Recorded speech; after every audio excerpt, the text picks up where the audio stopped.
জি, আমি বাংলায় বলতেছি। নাও ইট ইস ইন ইংলিশ।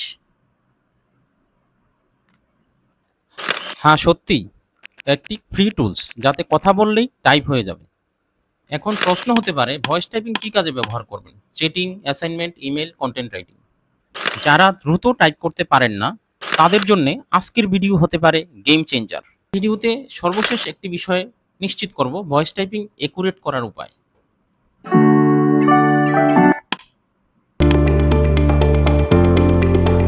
ভয়েস টাইপিং এর পুরো প্রক্রিয়াটি ভালোভাবে বুঝতে হলে আপনাকে যেতে হবে docs.google.com।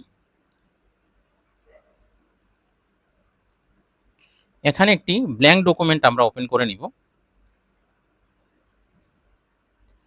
তারপর আমরা যাব টুলস মেনুতে। টুলস মেনুতে গিয়ে একেবারে নিচের দিকে পাওয়া যাবে ভয়েস টাইপিং। আমরা ফন্ট সাইজ বাড়িয়ে নিলাম।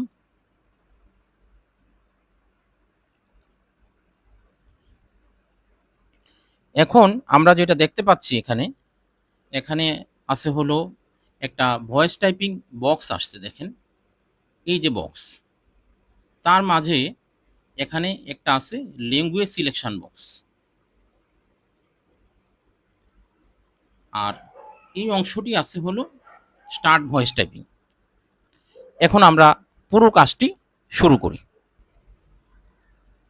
আমরা দেখতে পাচ্ছি এখানে ইংরেজি সিলেকশন করা আছে ল্যাঙ্গুয়েজ বক্সে।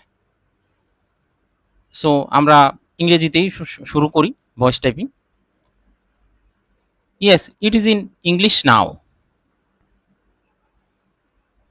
এখন আমরা যদি ভয়েস টাইপিং বাংলায় করতে যাই তাহলে আমাদেরকে ল্যাঙ্গুয়েজ সিলেকশন চেঞ্জ করতে হবে। একেবারে নিচের দিকে আছে বাংলা, নিচের দিকে বাংলা বাংলাদেশ, আমরা এটা বাছাই করলাম এবং স্টার্ট ভয়েস টাইপিং বাটনে ক্লিক করব। এখন আমি বাংলায় কথা বলছি। আপনি ভয়েস টাইপিং কী কাজে ব্যবহার করবেন তা কমেন্ট করে জানাবেন। এরকম আরও প্রোডাক্টিভিটি টুলস এবং আর্টিফিশিয়াল ইন্টেলিজেন্স সম্পর্কে জানতে আমাদের চ্যানেলটি সাবস্ক্রাইব করুন।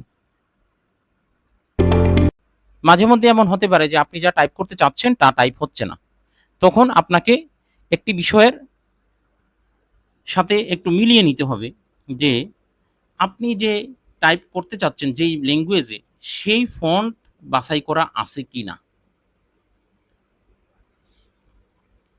আমরা এখানে ভিন্ন ভিন্ন ফন্ট দেখতে পাচ্ছি।